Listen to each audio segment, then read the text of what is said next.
sitting back there in that seat behind you. And I said, where are your parents? He looks right back at me and he says, I killed them both. In a trailer home, only the hum of an air conditioner broke the eerie silence. A well-maintained dog cage and telephone wires ripped from the wall. This bizarre scene, discovered in a small college town in Alabama in June 2006, would become the beginning of an unsolved case that would haunt investigators for 16 years. A cigarette butt found next to a burned vehicle. A shocking double murder committed by a 12-year-old boy. And a chilling confession to a coworker. I had to dispose of a body. This was no ordinary missing persons case. Born on September 21, 1981, to Casey and Arlene Slasinski, Lori grew up in New York State with her older brother, Paul. With blue eyes and blonde hair, she moved with her family to Auburn, Alabama, when she was 13. Growing up in the countryside, Lori loved animals and spent her teenage years like any other kid, hanging out with friends, watching movies, and riding her bike. Lori enrolled at Auburn University with excellent grades, majoring in psychology with a minor in criminology. Her parents set her up with a home in a trailer park off campus, where she lived with her beloved Yorkshire Terrier, Peanut. She maintained a close relationship with her mother through daily phone calls, and after graduating with honors in 2005, she began working at the East Alabama Mental Health Center. Saturday evening, June 10, 2006. 24-year-old Lori was preparing for a girls' night at her friend Lindsey Brown's house.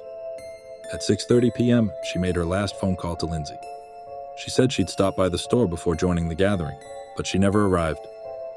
When Lindsey couldn't reach Lori that night and the next day, she began to worry. She called multiple times and left messages on the answering machine, but there was no response. On Monday, June 12th, Lindsey's concern grew when Lori didn't show up for work. It was highly unusual for Lori to miss work without any notification. When she didn't come to work again on Tuesday, June 13th, Lindsey went to check on Lori's home with another coworker. What they found was puzzling. The trailer home's door was unlocked and the air conditioner was running. Lori's dog Peanut was in his cage, well cared for despite being alone for days with a clean cage. But strange details stood out inside the home. All the kitchen rugs were missing, along with couch pillows, a Galileo thermometer, a rake and shovel stored in a green trash can. And most suspiciously, the landline phone cord had been completely removed. That same day, when Arlene received a call from Lori's workplace about her 2 consecutive unexplained absences, she immediately tried to contact her daughter but failed. Worried about her daughter's safety, Arlene informed her husband Casey and headed straight to Auburn. As police examined the scene, more questions arose. There were signs of a struggle on the walls, bodily fluids on the bed sheets, and blood traces on door handles, coat hangers, and 1 gold hoop earring. Investigators soon obtained surveillance footage showing Lori at Walmart on June 10th. This was the last known sighting of her. 4 days later, the situation became even more serious. At 4:40 a.m. on June 14th, Lori's vehicle was discovered on a dead-end road near a bowling alley, completely burned. According to investigators, while the fire destroyed any evidence that might have been in the car, they fortunately determined that Lori wasn't in the vehicle when it burned. A hand-rolled cigarette was found on the ground near the car, and a gas can was discovered in the nearby woods. At this point, a suspicious character emerged. 25-year-old Daryl Richard Ennis, known as Rick. He called Arlene with a shocking claim. Lori had been involved in drug dealing. Lori first met Rick at the bowling alley where he worked during her college years. Feeling sorry for Rick, who had no family, Lori had even invited him for Christmas in 2005. But Arlene couldn't believe Rick's claims. Despite their friendship, she was certain her daughter would never be involved in drug dealing. When investigators questioned Rick, he provided more detailed stories. He claimed he and Lori grew marijuana together and suggested she might have gone to sell her share. He also implied she might have been dealing with suspicious people. As investigators dug into Rick's background, they uncovered a shocking truth. On March 3, 1993, at just 12 years old, he had brutally murdered his mother and stepfather. He killed his mother, known as a devout churchgoer, with a baseball bat and shot her, then did the same to his stepfather, Eddie Joe Flowers, nicknamed Elvis, known for his vibrant personality, when he returned from work. After the murders, Rick drove the family car until crashing into a highway fence.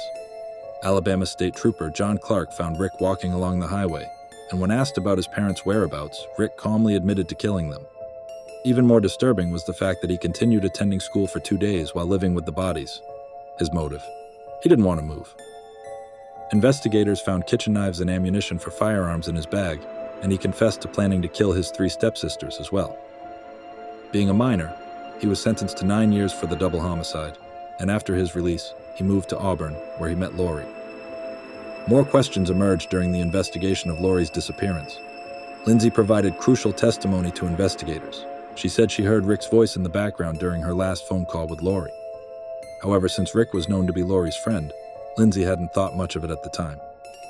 When Lindsay texted Rick asking about Lori's whereabouts, he replied that Lori was fine when he left her. Lindsay also told investigators that before her disappearance, Lori had received a love letter from Rick. However, Lori didn't have romantic feelings for Rick and had planned to talk to him about it. When questioned again with this new information, Rick admitted to seeing Lori just before her disappearance, but claimed she was fine when he left and was preparing to go to the store. However, several contradictions were found in his statement. Investigators searched Rick's car and found suspicious items including knives, cleaning supplies, and handcuffs. However, without a body or direct evidence, they couldn't charge him with murder. A few weeks after speaking with detectives, Rick left Auburn and moved to Huntsville, Alabama in 2007. There, he became roommates with Abram Sessions.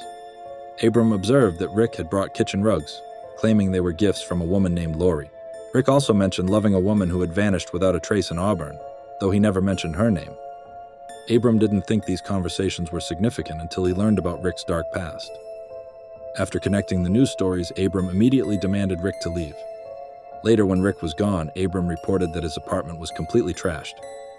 Police collected the rugs, and Rick's blood was found on it. Abram also stated that before Rick moved in, he saw a Galileo thermometer in Rick's room, the same type that had disappeared from Lori's home.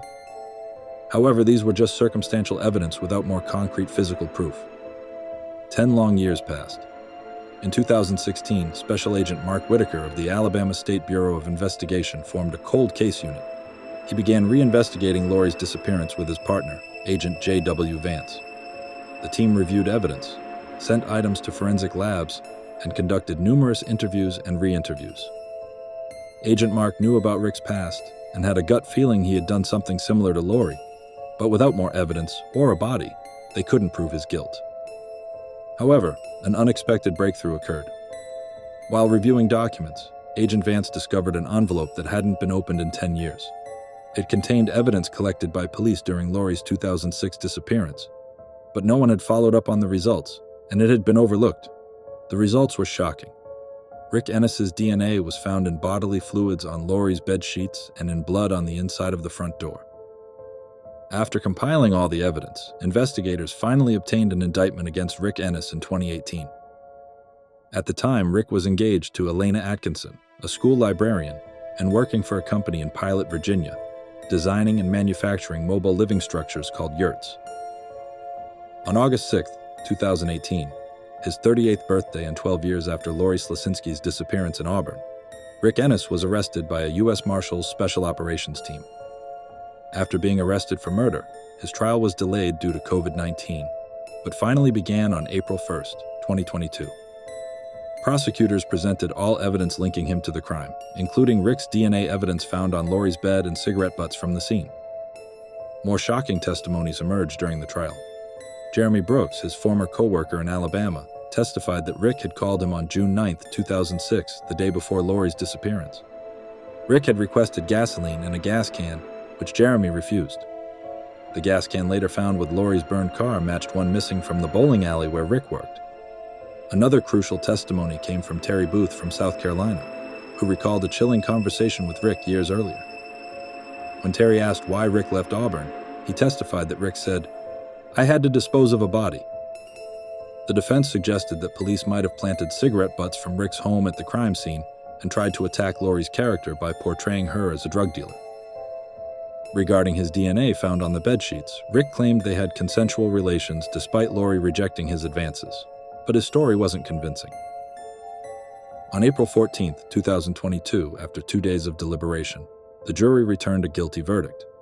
While facing the death penalty, the prosecutor withdrew the capital punishment request after consulting with Lori's parents. Lori's parents decided that the death penalty wasn't necessarily the only way to achieve justice. They believed life imprisonment was a better choice that would hold Rick accountable while allowing the family to find peace and healing. Rick Ennis is currently incarcerated in an Alabama prison. However, Lori's body has still never been found, and her parents had to let go of the small hope they'd held in their hearts for 16 years, that their daughter might someday return alive. Thank you for watching.